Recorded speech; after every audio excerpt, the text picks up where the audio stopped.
Pencemaran limbah COVID-19 terhadap limbah domestik. Izinkan kepada kelompok kami yang terdiri dari Ayu Waida Wahyuni, Chandra Rugita, dan Nanda Nurul Mukmin menyampaikan serta mengedukasi mengenai isu COVID-19. Penyakit virus corona COVID-19 adalah penyakit menular yang disebabkan oleh virus corona yang baru-baru ini ditemukan. Indonesia, negara kita berada dalam krisis ekonomi yang sangat tinggi, yang tak kunjung usai.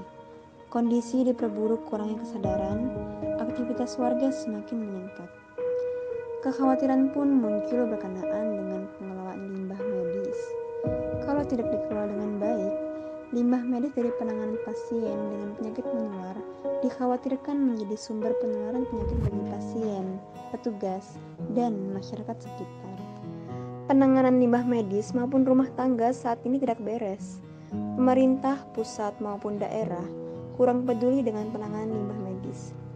Pemerintah tidak mengawasi klinik, puskesmas, dan rumah sakit. Akibatnya, klinik hingga rumah sakit membuang limbah medis dari penanganan COVID-19 tanpa dipilah dan diolah terlebih dahulu. Berdasarkan kompas.com, limbah medis dari penanganan pasien terkait COVID-19 ditemukan di tempat pembuangan akhir atau TPA Sumur Batu Kota Bekasi dan TPA Burangkeng Kabupaten Bekasi, Jawa Barat. Temuan tersebut berdasarkan observasi dan investigasi Koalisi Persampahan Nasional mulai tanggal 1 hingga 23 Juni 2020. Limbah medis yang banyak ditemukan yakni masker, sarung tangan, dan tisu.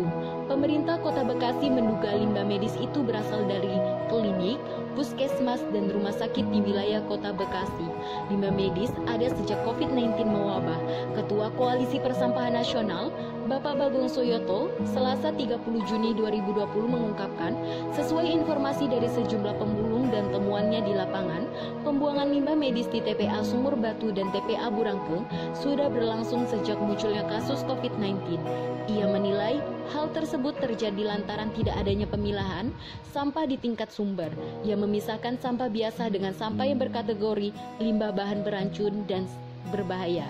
Sebab lain adalah karena tidak adanya penampungan khusus limbah medis dan sampah bekas penanganan pasien terkait COVID-19 di Kota Bekasi. Penanganan teknis untuk limbah medis COVID-19 meliputi A. Identifikasi, pemilahan, dan pewadahan. Dengan cara, pertama, setiap penghasil limbah wajib melakukan identifikasi untuk semua limbah yang dihasilkannya. Kedua, melakukan pemilahan dan pengemasan LB3 berdasarkan karakter infeksius dan patologis. Ketiga, bahan kimia dan farmasi kadaluarsa, tumpahan atau sisa kemasan. B. Penyimpanan limbah dengan cara, pertama, penyimpanan dilakukan sesuai karakter dan pengemasan. Kedua, khusus limbah infeksius disimpan paling lama 2 hari hingga dimusnahkan bila pada suhu kamar atau 90 hari hingga dimusnahkan bila suhu 0 derajat Celcius. C. Pemusnahan dengan cara, pertama, pemusnahan dengan pembakaran menggunakan insenerator yang dioperasionalkan fasilitas pelayanan kesehatan atau Pasienkes atau pihak jasa pengolah limbah medis berizin. Kedua, insenerator memiliki ruang bakar dengan suhu minimal 800 derajat Celcius. Di tengah ketidakpastian ini, kita masih bisa membuat kepastian-kepastian kecil untuk membuat hidup kita bermakna di hari-hari ke depan. Terima kasih.